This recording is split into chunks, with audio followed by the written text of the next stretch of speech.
और आइए शुरू करते हैं हमारी आज की कवर स्टोरी।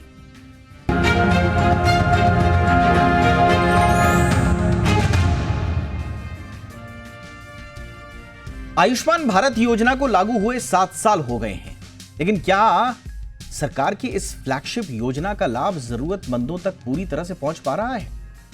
इसे लेकर सवाल उठना लाजमी है। हुआ यह है कि कहा यह जा रहा है कि इस योजना के तहत मिलने वाली कुछ सुविधाओं को कुछ निजी अस्पताल देने में आनाकानी कर रहे हैं। सरकार की ओर से दी जाने वाली भुगतान राशि का बकाया होना इसकी बड़ी वजह बताई जा रही है, यानी कि अनपेड ड्यूज एक इंपॉर्टेंट इश्यू बनकर हो गया है। पेंडिंग क्लेम्स इसकी वजह से हम देख रहे हैं। कहना यह है अस्पतालों का कि रीइंबर्समेंट रेट्स जो हैं वो काफी लो हैं। ये क्या है सारा माजरा, और इसकी वजह से कहीं आम आदमी के इलाज पर तो कोई संकट नहीं आ रहा है? इस पर हम विस्तार से आज हम चर्चा करेंगे। मेरे साथ खास मेहमान होंगे। पहले जरा मुद्दे को पूरे तह तक जाते हुए समझिए इस रिपोर्ट के जरिए।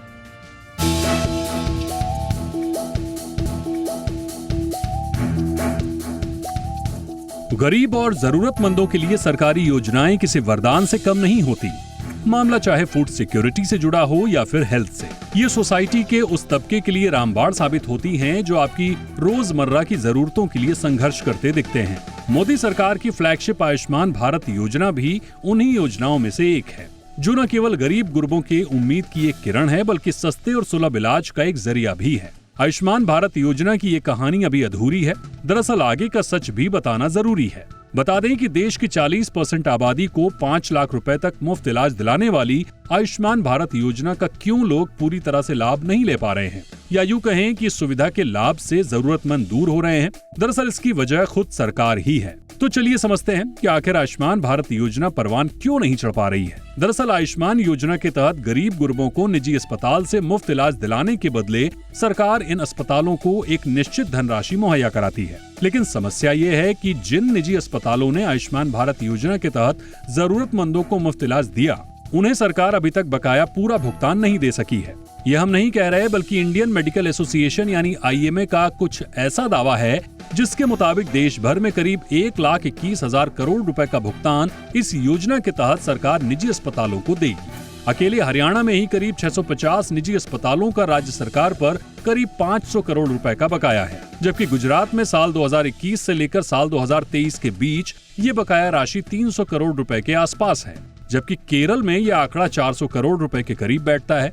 संसद के मॉनसून सत्र में बीते दिनों सरकार ने आयुष्मान भारत योजना से जुड़े आंकड़े भी पेश किए। सरकार ने संसद में बताया कि आयुष्मान भारत योजना के तहत 9.84 करोड़ अस्पतालों को 1,40,000 करोड़ रुपए सरकार ने भुगतान के रूप में दिए हैं। तो एक बात साफ है कि सरकार इस योजना को गति देने का प्रयास तो कर रही है, लेकिन सिस्टम की लेट लतीफी आयुष्मान भारत योजना को कुलाचे भरने से रोक रही है। ब्यूरो रिपोर्ट, जी मीडिया। बहुत ही खास मेहमान हमारे साथ जुड़ चुके हैं। स्वागत करते हैं डॉक्टर गिरधर ज्ञानी सर का, director general association of health care providers India. बहुत बहुत स्वागत है डॉक्टर ज्ञानी सर आपका हमारे शो पे। हमारे साथ है डॉक्टर MC मिश्रा, पूर्व निदेशक एम्स और देश के अब जाने माने स्वास्थ्य जानकार। बहुत बहुत स्वागत है आपका डॉक्टर मिश्रा हमारे शो पे। डॉक्टर संजीव के सिंह हमारे साथ हैं, मेडिकल डायरेक्टर हैं Amrita institute of medical sciences के। बहुत बहुत स्वागत है डॉक्टर संजीव के सिंह आपका भी हमारे शो पे। डॉक्टर ज्ञानी, चर्चा की शुरुआत आपसे कर रहे हैं। सर, क्या माजरा है ये अनपेड ड्यूज का, पेंडिंग क्लेम्स का, और आप लोग कह रहे हैं, जो प्राइवेट हॉस्पिटल्स कह रहे हैं कि लो रिम्बर्समेंट रेट्स हैं, उतना पैसा मिल नहीं रहा है। PMGAY के तहत जो मेडिकल प्रोसीजर्स हैं, कीमतें हैं, और ये प्रैक्टिकल नहीं है। तो क्या एग्जैक्टली आप लोगों की इश्यूज हैं सर? देखिए, आपने जैसे अभी अपने इसमें दिखाया है कि 40% पॉपुलेशन के लिए स्कीम बनी थी, और जिसमें 60% पैसा सेंटर देता है और 40% पैसा जो है रिस्पेक्टिव स्टेट देते हैं। मैं आपको बता सकता हूँ कितने ही स्टेट ने ये नंबर अपनी तरफ से बहुत बढ़ा दिया है। For example Andhra Telangana example अगर आपको मैं दूँ, तो वहाँ इस समय 78% पॉपुलेशन के पास आयुष्मान भारत के कार्ड्स हैं। तो नंबर तो बढ़ गया है, पैसा एलोकेशन इतना हो नहीं पा रहा है सेंटर से भी और स्टेट लेवल से भी। तो एक तो ये कि पैसे की कमी है, आप निश्चित मान के चलिए पैसे की कमी है, नंबर 1। नंबर 2, आपने जो रेट्स का, मैं आपको 1-2 एग्जांपल देता हूं। कि आयुष्मान भारत में अगर वो जनरल वार्ड में कोई मरीज आता है तो उसका रेट फिक्स किया है 2100 जिसमें सब कुछ इंक्लूडेड है, लेबोरेटरी, इमेजिंग, डॉक्टर फी, नर्सिंग फी, मेडिसिन, फूड, सब कुछ इंक्लूडेड है। अगर आपको मैं मिड साइज हॉस्पिटल का रेट बताऊं आज मार्केट का, 10 से 15 हज़ार आता है per day in the general ward. Similarly आप बताइए नॉर्मल डिलीवरी का रेट जो है 8,000 रुपये रखा गया है। आप किसी भी छोटे नर्सिंग होम में जाएंगे तो आज से 20 से 25 हज़ार रुपये लगता है, बहुत ही यानी छोटे नर्सिंग होम में। तो एक तो ये है कि रेट में इतना डिफरेंस है सभी में, लेकिन रेट से ज्यादा मैं आपको कहूंगा जो इम्पोर्टेंट है इस समय कि छोटे अस्पतालों को, मिड साइज अस्पतालों को कैश फ्लो की बड़ी दिक्कत आ गई है। अब आपने बताया कि 500 करोड़ आउटस्टैंडिंग है। छोटे अस्पतालों के पास इतना डीप पॉकेट नहीं होता है कि वो इतना इसको संभाल सके, जबकि प्रावधान ये था कि 15 दिन से 3 हफ्ते के अंदर पेमेंट हुआ करेगा जी। ओरिजिनल स्कीम में 1% पेनल्टी लगी हुई थी जब आयुष्मान भारत लॉन्च हुआ, वो स्टेट गवर्नमेंट ने हटा दिया क्लॉज। अगर ये 1% पेनल्टी लगती इंटरेस्ट की तो अपने आप जो सरकार के कर्मचारी हैं या हमारे अधिकारी हैं वो मेरे हिसाब से वो पेमेंट करते। अभी मैंने आज एक और बात की थी हमारे सारे स्टेट से मिला के, दिल्ली से फॉर एग्जाम्पल मेरी बात हुई है, दिल्ली की गवर्नमेंट के साथ कल मीटिंग हुई है, वहां भी यही समस्या है। झारखंड के साथ मीटिंग हुई, वहां भी समस्या है। झारखंड वाले बता रहे हैं कि नेशनल हेल्थ क्लेम एक्सचेंज जो है वो गड़बड़ी कर रहा है। भाई ये अगर गड़बड़ी है तो इतने दिनों से गड़बड़ी कैसे है? तो मोटे मोटे तौर पर मैं कहूंगा सर, आपने बिल्कुल सर आपने बड़ा डिटेल में बता दिया कि एग्जैक्टली अस्पतालों की प्रॉब्लम्स क्या हैं, बट सर मेरा इसमें सिर्फ एक आम आदमी के नजरिए से मेरा ये समझना है कि सरकार के साथ जो भी सेटलमेंट्स हैं, एक तो क्या ये पूरा का पूरा कम्युनिकेशन आम आदमी को जा रहा है या नहीं जा रहा है? क्योंकि सबसे बुनियादी समस्या ये आ रही है कि जिन जिन लोगों ने, जिन जिन अस्पतालों ने इस स्कीम का बहिष्कार कर दिया है वो जानकारी मरीजों तक नहीं है कि हम साहब पीएमजीवाई से बाहर हो चुके हैं और वो भटक रहे हैं और फिर वहां पर क्लैशेस हो रहे हैं। तो क्या ये कम्युनिकेट अभी मरीजों तक किया गया है? प्राइवेट हॉस्पिटल्स पर ध्यान दे रहे हैं या नहीं सर? मीडिया के थ्रू हमने, हरियाणा की अगर आप बात करते हैं हाँ, तो मीडिया में कम से कम हमने 8 दिन पहले ही बताना शुरू कर दिया था कि हम 7 तारीख से ये इलाज बंद करेंगे। हमने सफिशिएंट नोटिस दिया। स्टेट हरियाणा गवर्नमेंट ने कहा कि अच्छा हम आपकी मीटिंग बुला रहे हैं, ठीक है। उन्होंने 6 तारीख की मीटिंग फिक्स की, बाद में मीटिंग हुई नहीं, उसके बाद कोई अभी कम्युनिकेशन नहीं हो रहा है। तो आई थिंक मैं ये कहूंगा कि दोनों में कमी है इस समय कम्युनिकेशन की, और मैं बिल्कुल सही है आपकी बात कि आम आदमी को इससे परेशानी हो रही है, उसका तो नेचुरली मैं कहूंगा कि वो अच्छी बात नहीं है। लेकिन मैं क्या बताऊं आपको कि हमारे जो, देखिए बड़े हॉस्पिटल की मैं बात ही नहीं कर रहा हूं, वो तो इम्पैनल्ड ही नहीं है मोस्ट ऑफ देम, लेकिन जो मिड साइज हॉस्पिटल है उनके पास डीप पॉकेट नहीं है, they can not sustain this kind of outstanding money. ठीक है सर, मैं आऊंगा क्योंकि कुछ चीजें ऐसी भी हैं जो अस्पतालों पर भी आरोप लग रहे हैं, बट मैं आऊंगा सर उस पर। मैं इससे पहले मैं डॉक्टर संजीव के सिंह आपके पास आना चाहूंगा सर। इस पूरे मुद्दे का समाधान आपको क्या नजर आ रहा है सर? सरकार से क्या कुछ बातचीत हुई है? सरकार से जो अपेक्षाएं प्राइवेट हॉस्पिटल्स कर रहे हैं उनके नजरिए से क्या समाधान हो सकता है? और जो मैं बार बार कह रहा हूं कि इस पूरे इशू में आम आदमी को भुगतना ना पड़े, इसके लिए क्या होना चाहिए? दीपक जी, आपका सवाल बिल्कुल जायज है। डॉक्टर ज्ञानी ने बिल्कुल ढंग से इसको एक्सप्लेन भी किया है। अगर आप देखें तो पूरा बजट जो है 7,300 करोड़ का है। इसको 10% केवल इंक्रीज हुआ 2024 से 2025 में। उसको अगर आप 29 स्टेट से डिवाइड करेंगे तो आपको 251 करोड़ आता है। उसको आप अगर 12 महीने में डिवाइड करेंगे तो 20 करोड़ आता है। तो 20 करोड़ केवल पर मंथ एक स्टेट के पास है, जो कि अगर आप देखेंगे, अगर मेरे अस्पताल का ही बकाया अभी करीब 31 to 33 करोड़ के करीब है। तो अगर गवर्नमेंट ने इसको इनफ प्लानिंग, स्ट्रैटेजी, बजटिंग नहीं किया है तो ये प्रोग्राम वर्ल्ड का लार्जेस्ट हेल्थ इंश्योरेंस प्रोग्राम है। We are extremely proud of this program, लेकिन इसको इम्प्लीमेंट करने के लिए जब तक आपके पास बजट ही नहीं होगा तो हम इसको एग्जीक्यूट कैसे करेंगे? डॉक्टर संजीव, अगर आप हमें बता पाएं थोड़ी हमारी अंडरस्टैंडिंग के लिए, डॉक्टर साहब हमें अगर आप हमारी अंडरस्टैंडिंग के लिए बता पाएं कि ये पेंडिंग का मतलब क्या है? ये सिर्फ क्या कहा जा रहा है सरकार की तरफ से कि हमारे पास पैसा नहीं है, या फिर आपत्तियां या उसको लटकाना या फिर ऑडिट में, ये क्या मतलब? सिर्फ वो क्लेम जो है पास हो चुके हैं, पैसा नहीं है, सिर्फ यही बात है, या फिर कुछ और प्रोसीजरल इश्यूज आ रहे हैं? नहीं, एक तो क्या है कि उन्होंने आयुष्मान मित्र हर डिस्ट्रिक्ट में अपॉइंट किया है। ठीक है। वो आयुष्मान मित्र इसको एड्रेस ही नहीं कर पा रहे क्योंकि उनको मालूम ही नहीं है कि स्टेट इसको कैसे एड्रेस करेगी। जब हम लोग स्टेट को रिप्रेजेंट करते हैं तो स्टेट के पास फंड ही नहीं है, तो वो हर मंथ में बताते हैं कि कुछ ना कुछ रिलीज हो जाएगा। तो हो सकता है कि किसी किसी हॉस्पिटल का 1% या 2% रिलीज हो रहा है, लेकिन जब उनके पास फंड ही नहीं है, जैसे हमने जब ये अस्पताल चालू किया तो हमारे करीब 64 डिपार्टमेंट सारे इसमें रजिस्टर हुए, क्योंकि ऑल और नन का फिनोमेना है।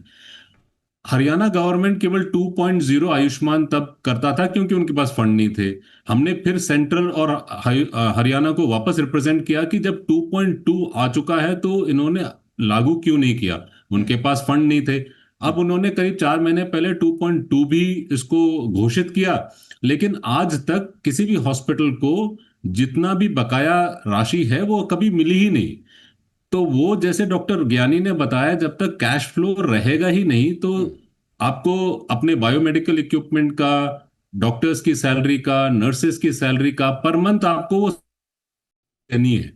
लेकिन जो आपके 5 से 40 करोड़ डिफरेंट डिफरेंट हॉस्पिटल्स का कोई भी फंडिंग अभी तक रिलीज नहीं हुआ, ओके तो सर। वो एक डेंजरस मैकेनिज्म है। All right sir, doctor Mishra आपके पास आ रहा हूं और सर। उसके अलावा मैं डिनायल भी आता हूं बहुत सर। है। यस सर, यस सर, मैं आता हूं सर आपके पास। डॉक्टर मिश्रा आपके पास आ रहा हूं सर। और गवर्नमेंट के कुछ डेटा भी आए हैं साथ ही साथ में।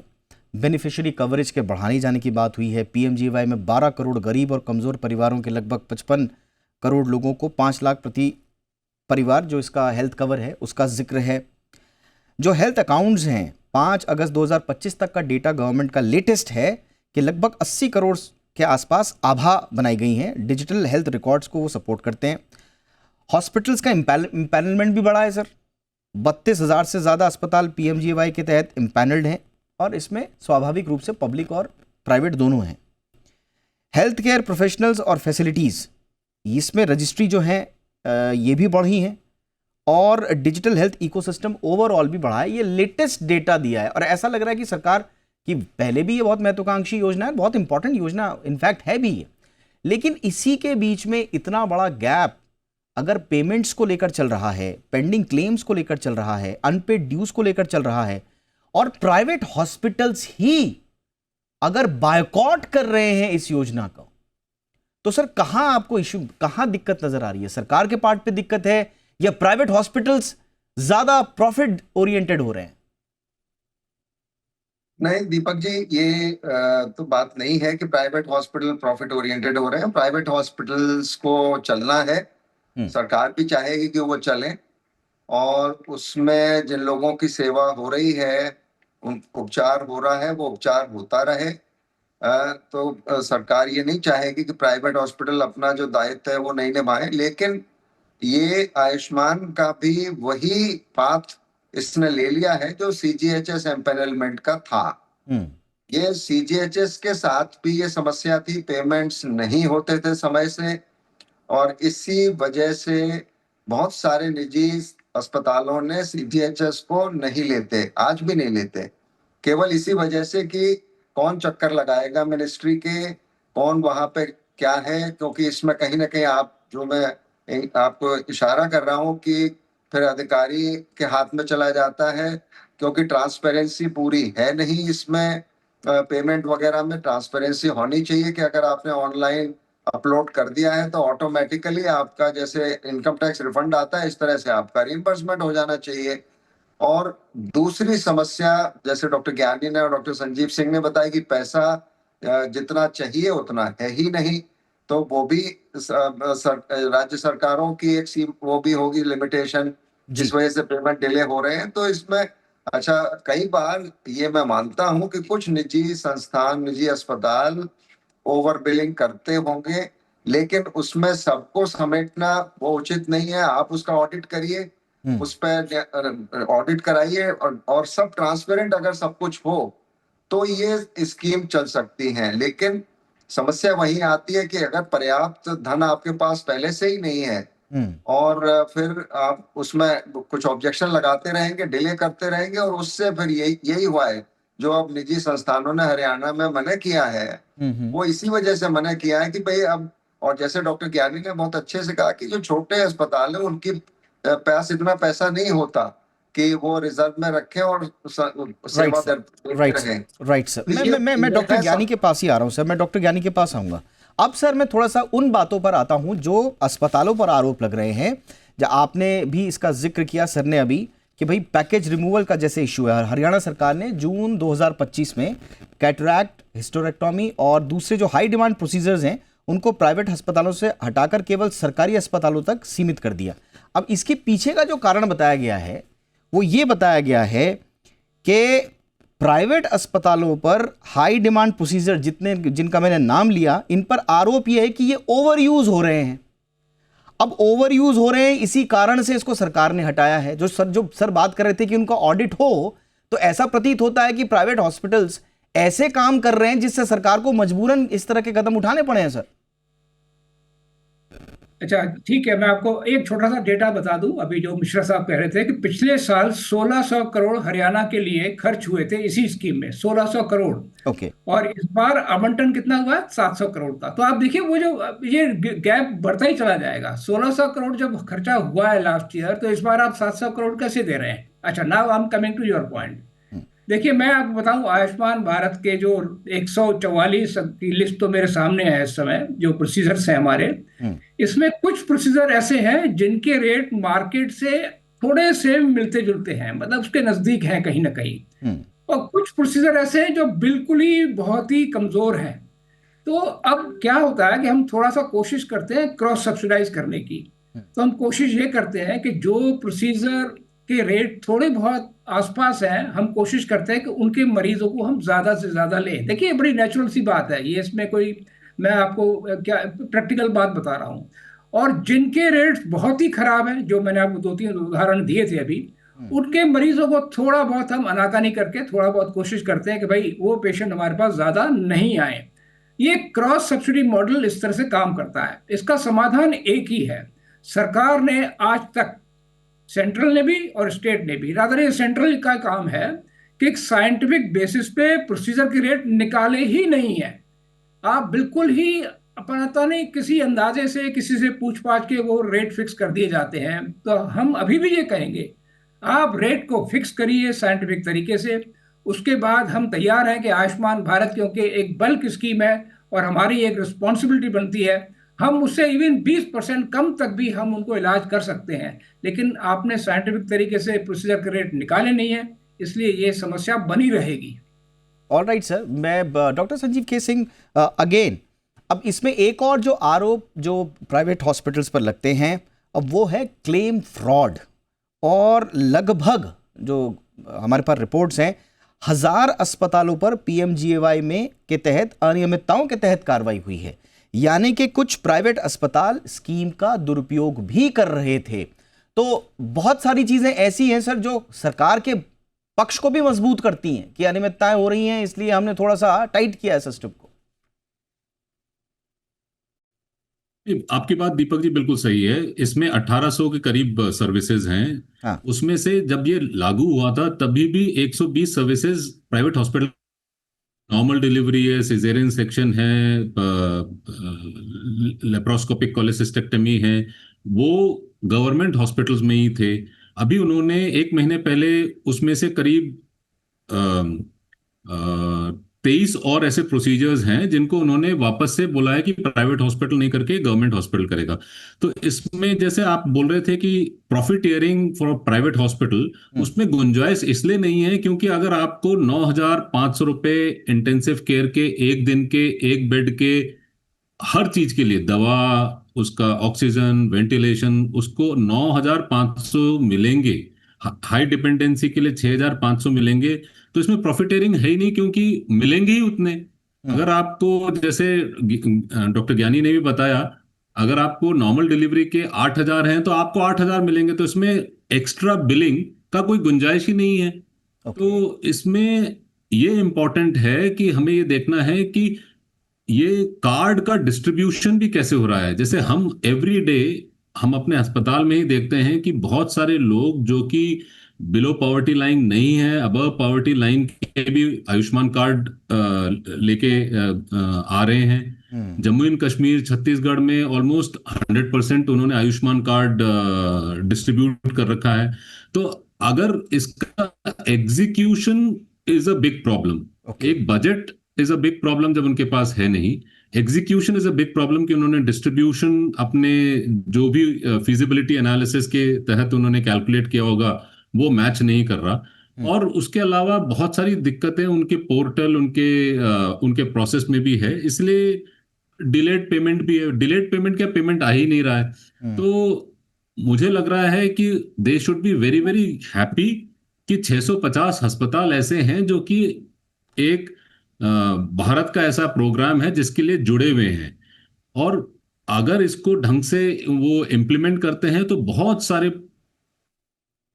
हॉस्पिटल और भी जुड़ने के लिए तैयार हैं। हालांकि शेड्यूल ऑफ चार्ज से केवल 1/3 बट पैसा सर, ही, या बट किसी सर, किसी हॉस्पिटल का मैं केवल मैं 1/4 अगेन पैसा सर, ही मिलता है। सर मैं अगेन मैं बहुत क्विकली आपसे यही पूछूंगा, जो हरियाणा के 650 अस्पतालों की आपने बात की है, अब ये पीएमजीवाई सेवाएं अगर बंद कर देंगे सरकार के बकाया के कारण, तो फिर इसकी वजह से जो लगभग 2 करोड़ मरीज प्रभावित हो रहे हैं सर, फिर उनकी जिम्मेदारी कौन लेगा? नहीं, बात बहुत जायज है। सरकार को इसके लिए बहुत तुरंत प्रभाव से इसमें सोचना पड़ेगा। क्योंकि अगर उन्होंने अब आप देखिए कि सरकारी अस्पताल को सरकार क्यों पेमेंट दे रही है, क्योंकि उसके लिए तो वैसे ही टैक्स पेयर पेमेंट कर ही रहे हैं।